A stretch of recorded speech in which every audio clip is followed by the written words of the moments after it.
Meus amados, vamos abrir a Bíblia na Epístola de Paulo aos Efésios, no capítulo 5. Vamos ler aqui novamente do versículo 22 até o versículo 33. Na leitura, eu vou apontar alguns versículos aqui dessa porção. E se os irmãos puderem anotar, tá? Grifar, ou ficar atento à porção que eu quero destacar essa noite.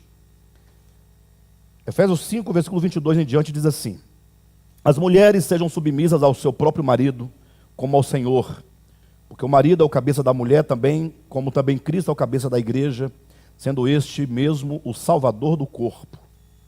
Como, porém, a igreja está sujeita a Cristo, assim também as mulheres sejam em tudo submissas ao seu marido.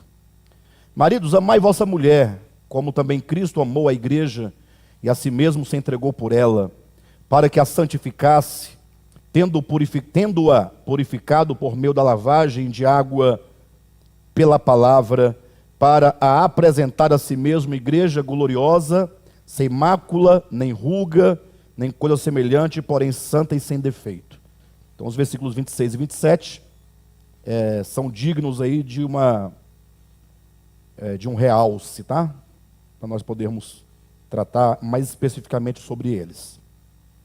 28. Assim também os maridos devem amar a sua mulher como ao próprio corpo.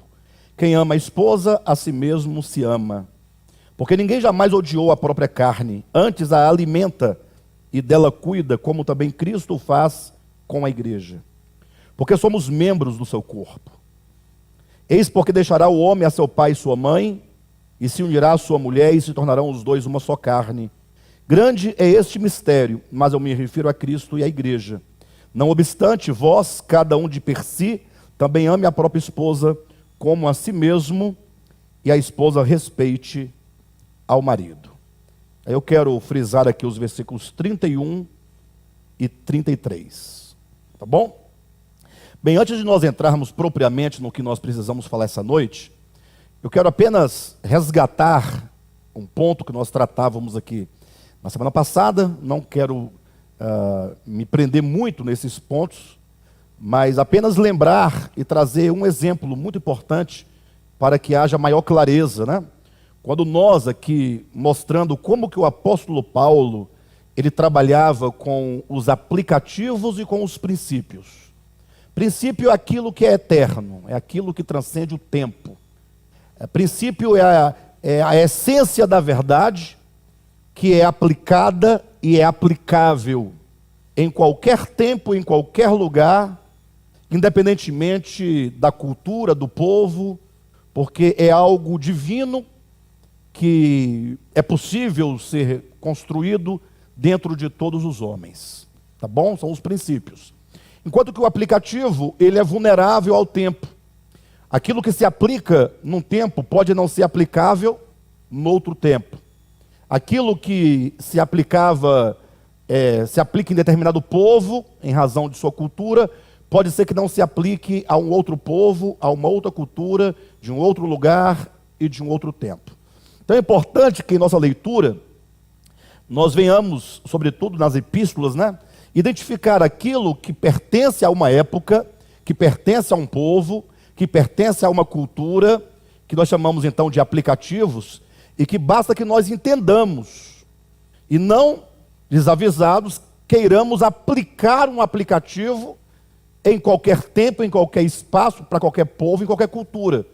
Imagine só, o lava-pés, por exemplo, era uma prática daquele tempo, daquele tempo e de alguns lugares. De modo que, hoje em dia, há pessoas que, lendo a Bíblia, por não discernirem que o lava-pés era um aplicativo, é usado na Bíblia como um aplicativo, ou seja, é registrado na Escritura, porque naquele lugar e naquele tempo tinha tal prática.